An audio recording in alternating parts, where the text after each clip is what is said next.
हम कैसे अपने दिमाग का पूरा यूज़ करके एक लूजर स्टूडेंट से बेस्ट स्टूडेंट बने। Friends, welcome to the second episode of how to think like Sherlock Holmes.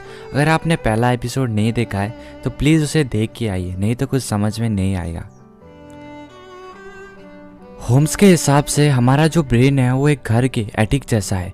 Attic यानी घर का वो हिस्सा जो कि घर के ऊपर होता है, यानी ये हिस्सा जहाँ हम बहुत सारी चीज़ें रखते हैं। और होम्स का कहना है कि हम अपने ब्रेन एटिक में जैसा चाहे वैसा फर्नीचर रख सकते हैं, ये आपकी मर्जी है। होम्स के लिए हमारा एटिक बहुत महत्वपूर्ण है।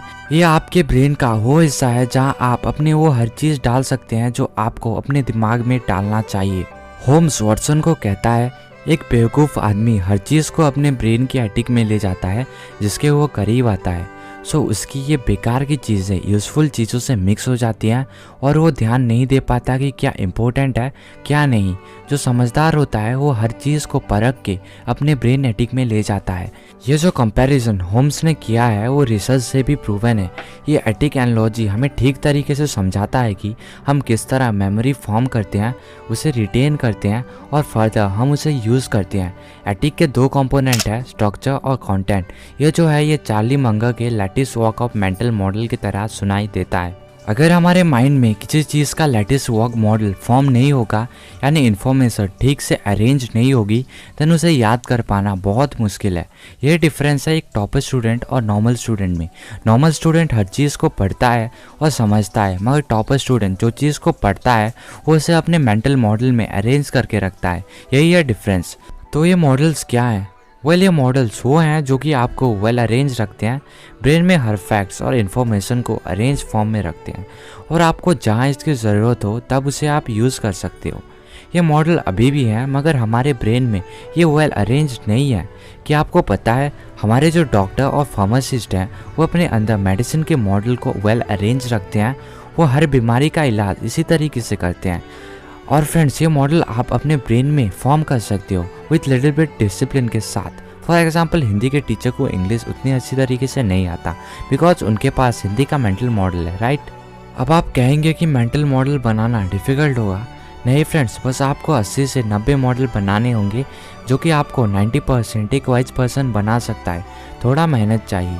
आपको तो सिस्टम वॉटसन और सिस्टम होम्स के बारे में पता होगा। सिस्टम वॉटसन वाले एटिक में हर चीज़ जंबल रहती है और ये ज़्यादा माइंडलेस रहता है। इसी वजह से वो पुरानी नॉलेज को रिटेन नहीं कर पाता है। और दूसरी तरफ system Holmes attic well arrange रहता है और वो हर चीज़ को याद रख पाता है। वो हर चीज़ याद रख पाता है कि कब क्या डिसीजन उसने लिया था। अगर हम नॉलेज को ठीक से कल्टीवेट करना चाहते हैं देन हमें हर इम्पोर्टेंट फैक्ट्स को अपने एटिक स्पेस में कॉन्शियसली ले जाने की प्रैक्टिस करनी होगी। नॉर्मली हम किसी भी चीज़ के ऊपर ध्यान नहीं देते जब तक वो चीज़ हमें आकर्षित नहीं करती। ये करने पर राइट इन्फॉर्मेशन हमारे एटिक में नहीं जाता। अगर हम इसी तरह किसी चीज़ को बिना कॉन्शियसली माइंड में लेंगे तो हम उसे ठीक से नोटिस नहीं कर पाएंगे। ये सिस्टम वॉटसन की निशानी है। तो फ्रेंड्स, अगर हम किसी चीज़ को कॉन्शियसली एटिक में ले जाएं तो वो नॉलेज फिल्टर होने से हमारी ब्रेन में अच्छी तरह आएगी और लंबे समय तक ये रहेगी। किसी भी चीज़ को ब्रेन के एटिक में डालने से पहले हमें उसको ऑब्जॉर्व करना पड़ता है। आपने तो होम्स को देखा होगा, वो किसी को भी पहली बार देखकर उसके बारे में पता लगा लेता है। ये उसके पावर ऑफ ऑब्जर्वेशन को दिखाता है।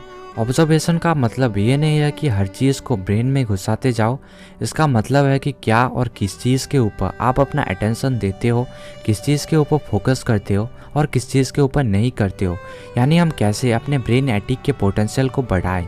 होम्स कहता है कि जिस चीज़ के ऊपर हम नोटिस करते हैं वो हमारे एटिक में चली जाती है और हर चीज़ के पास वो पोटेंशियल होती है कि हमारे ब्रेन के एटिक को पूरा बदल दे। इसीलिए हमें हर चीज़ को सिलेक्ट करके देखना होगा। खाली देखना नहीं, हर चीज़ को प्रॉपरली देखना होगा विथ फुल ऑफ नॉलेज। अगर आप प्रॉपरली नोटिस करना सीख गए देन आपको डिडक्शन करना भी आ जाएगा। WIB बेवरेज कहते हैं, अगर आप ऑब्जर्वेशन की ट्रेनिंग करते हो देन वो ट्रेनिंग बाकी ट्रेनिंग के ही जैसा है। इसमें आपको थोड़ा लेवर करना पड़ेगा और पहले आपको कॉन्शियसली ऑब्जर्व करना पड़ेगा, मगर धीरे धीरे ये आपकी हैबिट बन जाएगी और आप अगले शेरलॉक होम्स बन सकते हैं।